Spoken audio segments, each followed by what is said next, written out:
Something moving out here. Oh my god, I think it's a stump, but I don't know. I can't tell. It looks different than everything else. Come look at this. What is going on with her?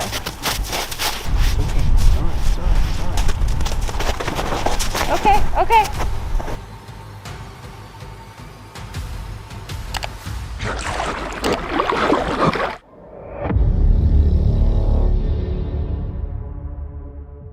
Some wilderness encounters don't begin with an attack.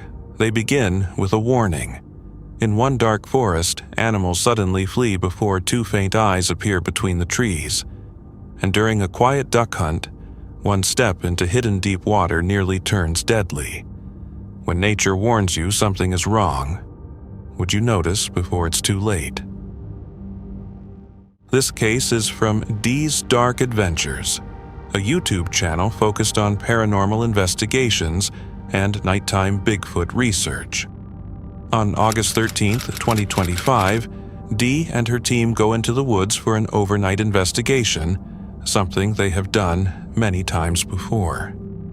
But on this trip, unusual equipment readings, sudden movement among the trees, and the constant sense that something is watching make it feel different from anything they have faced. My fan's breaking down, guys. Sorry. Do you hear that? What is that? Shh. Hold on. Do you hear that? Back that way. What the hell is that? Here into across the road. That way. Now it's over there. Yeah. And the ducks just got disturbed. Yeah, there's one that way, one that way. That's crazy. That treetop up there is moving. There's a little bit of breeze, it's not down here. What would be making that noise then? Oh God. It's down over there. Now it's over there. How's that happen? There's gotta be two of them. What is that? As they push farther into the forest, the wildlife around them begins behaving oddly. Rabbits bolt quickly. Raccoons run off with no obvious cause. It seems as though every animal nearby can sense something the team is unable to see. Each breaking branch and each rustle in the leaves makes the atmosphere feel heavier. Even the trees look strange, bent and warped in unnatural directions, making the woods feel more confined and harder to travel through. I don't know if that's a trunk or if I got one. I don't got my lights. Woohoo! It looks like one was just walking and it froze, but I can't tell if it's a tree trunk or not.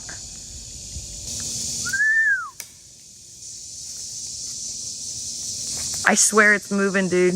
Like it's... Will you? Yeah. I think that's a DM, man. Be careful. To be honest, I see, like, it's, you know how, like, cats, when they flatten their ears when they get mad? But I can't tell because I don't got my lights. David, I need my lights, man.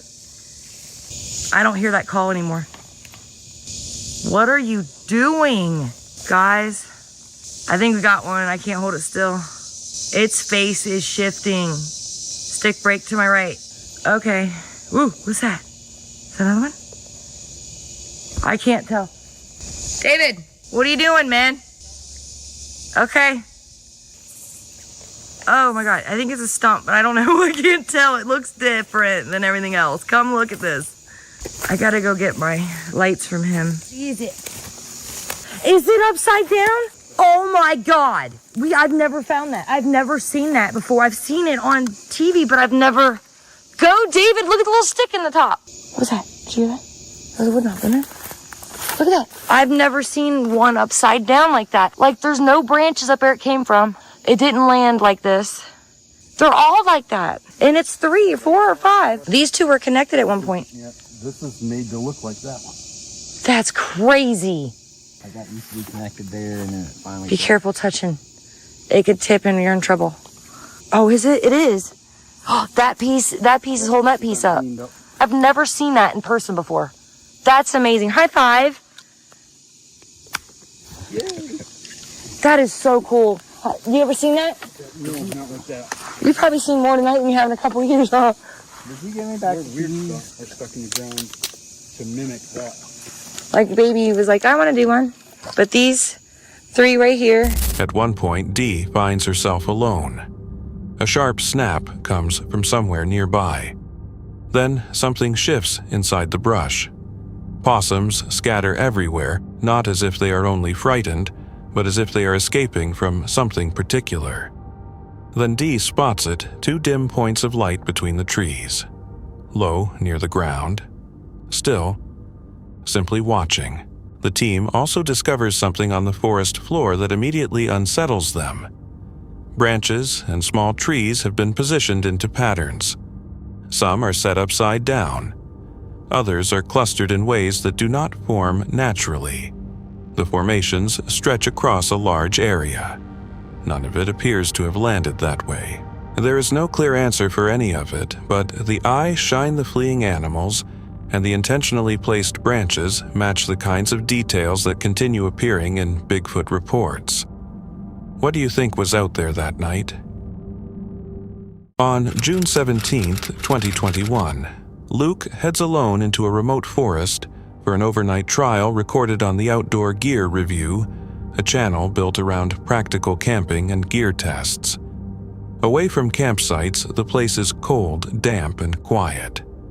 As night moves in, isolation starts feeling heavier than expected. As I've been going through the forest here collecting firewood, I came across some oddities. I found a pair of these, and I also found this metal pipe. Obviously, they tried to cut this, and they ended up just bending it and breaking it. What on earth were they doing out here? I have no idea. The temperature is dropping, everyone. It's getting late. Something is down there in the woods, and I've heard this for like the last hour or so. Basically, it's just going around me.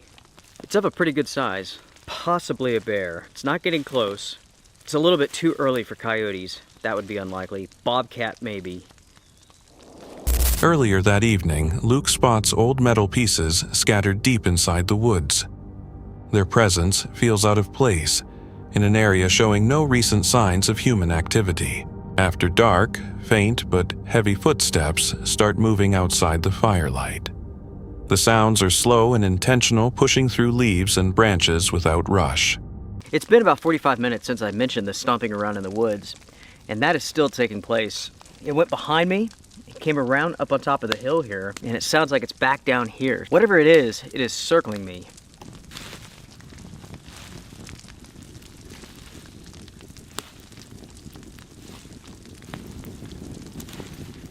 I'm inside of the tent, just been kicking back, listening to the owls, and listening to whatever is stomping around in the woods. I've gone out there a few times, and I haven't seen anything. It's not moving. I'm not going to go too deep into the forest there. The forest here in this area is super, super thick, so you can easily get lost if you're not careful. Yeah, something's out there still. I can hear it stomping around.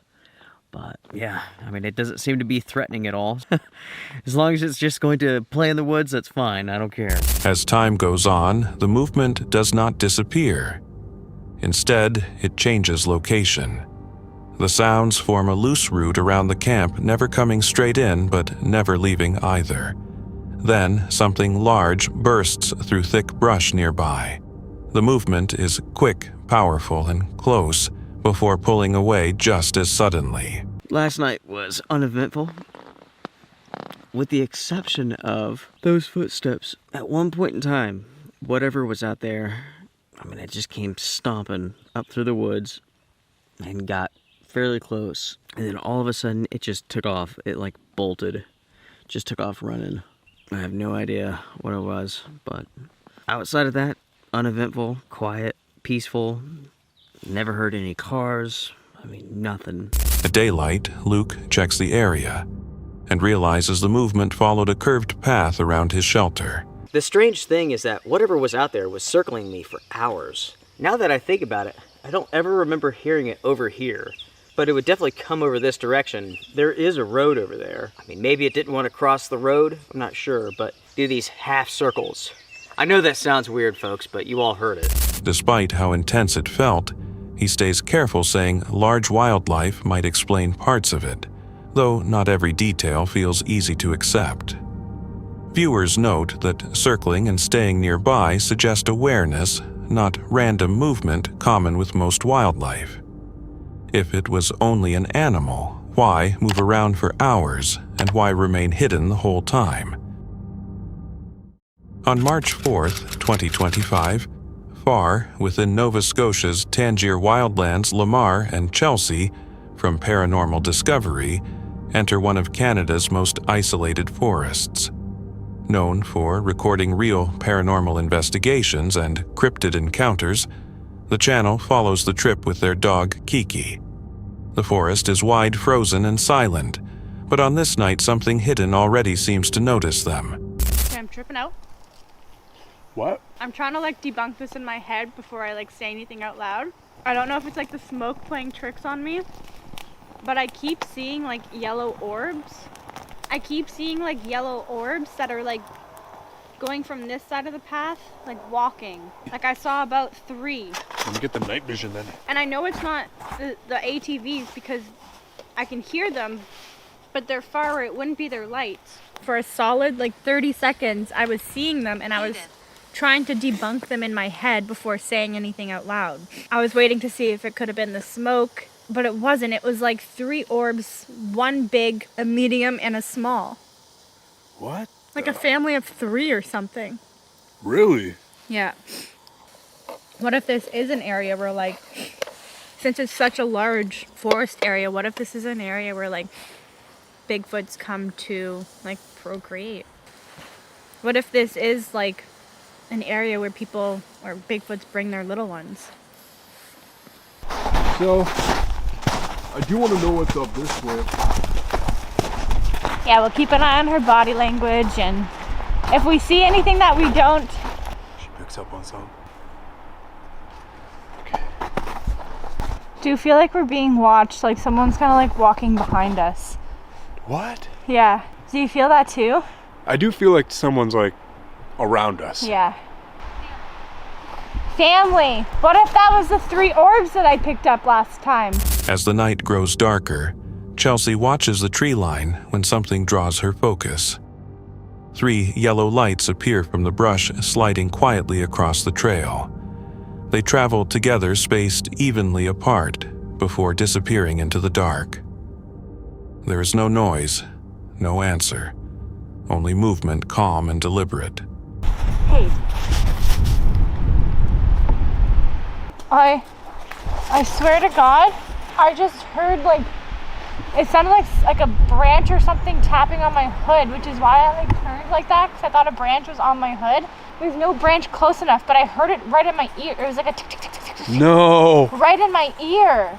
But you weren't even nowhere No, I was near any of standing this here, stuff. like no footprints going there, and there's no branch that's close enough to me. But that's exactly what it sounded like. Could you tree knock? Tree knock for us.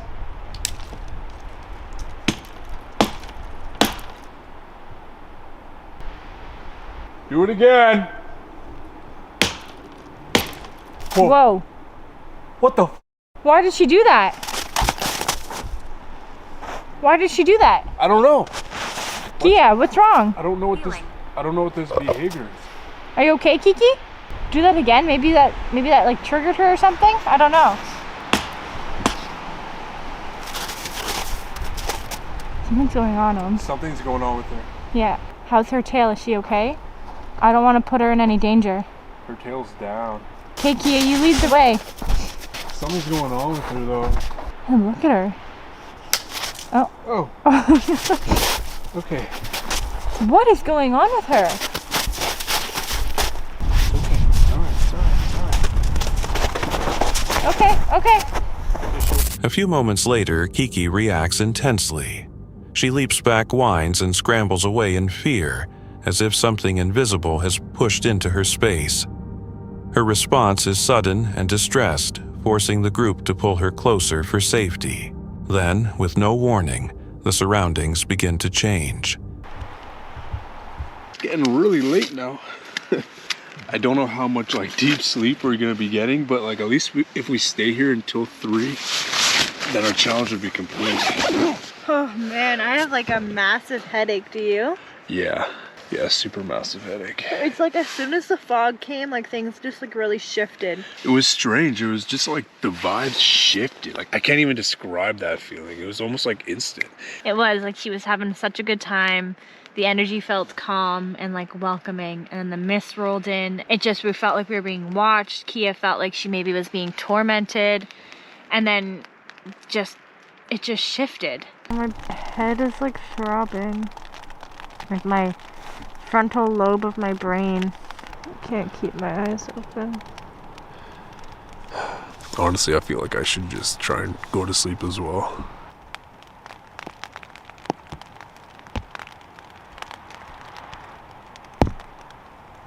Did you hear that, Omar? What? There was like some sort of like cracking noise or like a branch snap right outside of our tent. I keep feeling like there's someone around our tent. What? I keep feeling like there's someone right outside of our tent, like towards our backs. Really? I can't sleep. There's something moving out here. It's like kind of nightmarish out here. Good news is we made it. It's past 3 right now. So the plan is we're gonna head out. Probably not stay till morning. Gotta get back into our place, you know. A dense, white fog starts moving through the trees, covering the camp and cutting visibility to only a few feet. As it closes around them, Lamar reports a severe headache. The forest feels narrower, heavier. With the fog pressing in and sounds snapping branches near the tents, the group decides to leave before dawn. Some viewers believe the lights point to intelligent tracking, while others see the fog and Kiki's reaction as warning signs. If the dog sensed danger before anyone else what came close enough to touch, then vanished into the fog. On December 2nd, 24-year-old hunting YouTuber Zeb Cox was pursuing deer in Vermont the day after Thanksgiving, shortly after the area had been covered with 6 inches of fresh, snow-perfect conditions for following tracks. He started the morning by studying the ground, reading sign to understand where deer had been feeding and where they might be bedding. An hour so far, and I just came to a barnyard. Tracks everywhere. Looks like they've been feeding in here after it snowed. There's no snow on any of the tracks. So I'm gonna work my way through here and try to sort this out, and hopefully I can find the tracks leaving out of here, get on them, and track them down.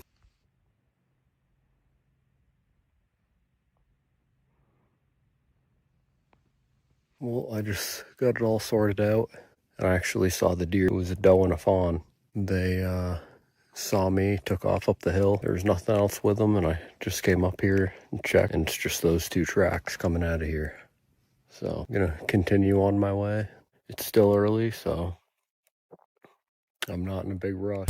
Early in the hunt, he found recent movement near a barnyard and followed the strongest tracks deeper into the timber, noting a doe and a fawn before pressing on alone. As he moved farther in the landscape, grew harder to manage with steep slopes, deep snow, and poor visibility. But Zeb kept going, believing deer would be holding just past the next ridge. After circling around the mountain, he finally found a fresh track and followed it slowly and quietly for almost half a mile, using the favorable wind as an advantage while he narrowed the gap. It's 9 o'clock. Right when I got up here, I found a set of old tracks heading right through the saddle, going down. I'm not going to follow them. I'm just going to keep working my way, pretty much the opposite way that this deer went. I'm going to work my way around the mountain and back down the other side.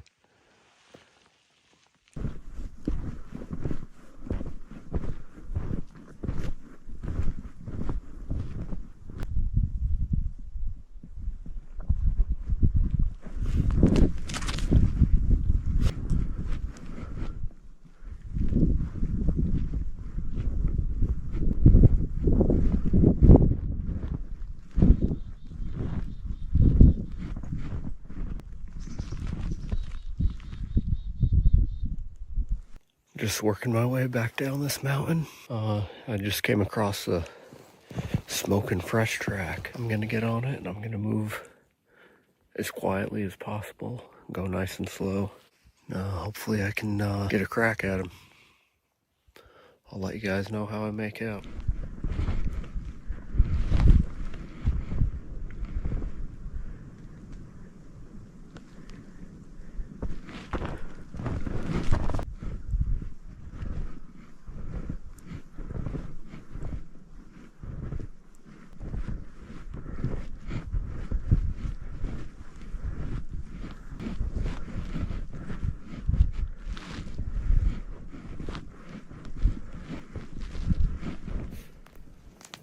Been following him for probably a half a mile.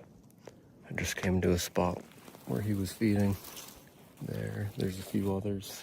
You could see where he was nipping the buds off. These little saplings. Seems like I'm making some good progress, so I'm just gonna keep on moving at the same speed and be nice and quiet. Right now the wind's in my favor, so that's good. And I'm hoping I can catch up to him. We'll see.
When he eventually settled his aim and fired, the woods went quiet for a short moment, until the injured deer suddenly rushed straight toward him, antlers lowered, missing him by only inches.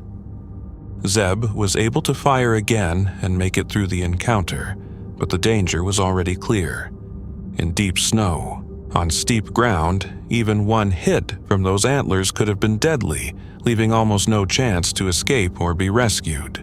The incident is a harsh reminder that even a successful hunt can become dangerous within seconds, raising the question of whether this was an unusual burst of animal behavior or proof that following wounded game always carries risks hunters can never fully control.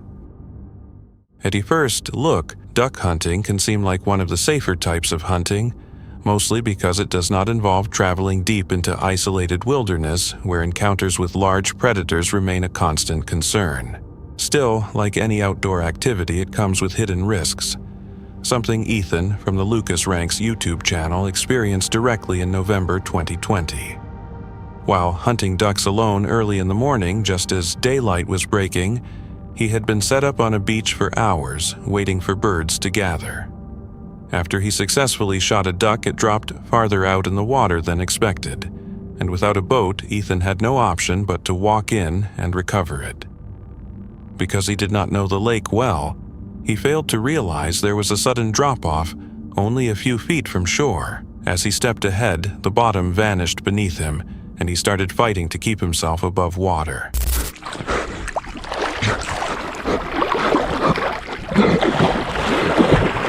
Even though he could swim, his water-filled waders quickly became the real danger, pulling him downward and limiting his movement. With every passing second, the chance of drowning grew, made worse by the icy water that risked hypothermia and caused his muscles to tighten. Being completely by himself meant nobody was there to help or call for assistance, leaving calm thinking as his only lifeline. Using all his strength, Ethan managed to push back toward shore, eventually finding an underwater shelf and dragging himself out with only minor injuries. While his calmness and determination helped him survive, many believe pure luck mattered just as much. Do you think this case shows why preparation and never hunting alone are so important? Or did survival come down to one lucky moment?